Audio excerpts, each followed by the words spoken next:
కర్ణాటక ఎన్నికలలో సరే ఎందుకు కాంగ్రెస్ కి ఎక్కువ వస్తాయి, ఎందుకు బీజేపీకి తక్కువ వస్తాయి అనేటువంటి అంశాలు మరి మొత్తం సర్వేలో మరి ఇచ్చిన కూడా పత్రికల్లో అయితే పెద్దగా అంశాలు వచ్చినట్టుగా కనబడలేదు. ఇన్ని సీట్లు వస్తాయి, ఇన్ని సీట్లు వస్తాయి అనేది ఏ అంశం ఎక్కువగా ప్రజల్లో ప్రభావితం చూపించింది, ఎవరు ఎక్కువగా ఆ కాంగ్రెస్ వైపు చూపుతుండ్రు, ఎవరు ఎక్కువగా బీజేపీ వైపు మొగ్గుతుండ్రు అనేటువంటి మీ మొత్తం వివరాలుగా నాకైతే ఇక్కడ కనబడలేదు.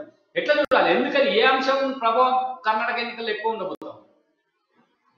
అంటే ఇప్పుడు చాలా క్లియర్ అన్న, అక్కడ అధికారంలో భారతీయ జనతా పార్టీ ఉండే, సో కొంత అవినీతి జరిగిందన్నది ప్రజలకి బలంగా వెళ్ళిపోయింది. ఆ నాయకులలో అవినీతి జరిగిందని చెప్పేసి దాన్ని అధిగమించాల్సింది వాళ్ళు కొంచెం జాగ్రత్త తీసుకుంటే బాగుండేది.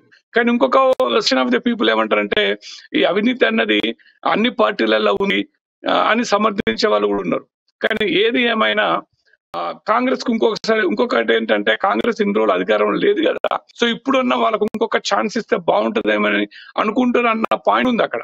సో ఏది ఏమైనా కానీ కన్నడ ప్రజలు మాత్రం కొంచెం విజ్ఞులు కాబట్టి మళ్ళీ నాకు తెలిసి ఇవన్నీ కూడా వాళ్ళు పక్కన పెట్టి ఈ రెండు విషయాలను కూడా పక్కన పెట్టేసి నరేంద్ర మోడీ గారి నాయకత్వానికి అవకాశం ఇస్తే ఆయన ఈసారి డెఫినెట్ గా కన్నడ నాటి రాజకీయాలని ప్రక్షాళన చేయగలుగుతాడు అన్న నమ్మకం వాళ్ళలో ఏర్పడింది. అటు అమిత్ షా, ఇటు మోదీ గారు, వీరి ద్వయం డెఫినెట్ గా కన్నడ ప్రజలకు న్యాయం చేస్తారని చెప్పేసి ప్రజలు అనుకుంటున్నారని చెప్పేసి నా విశ్లేషణ.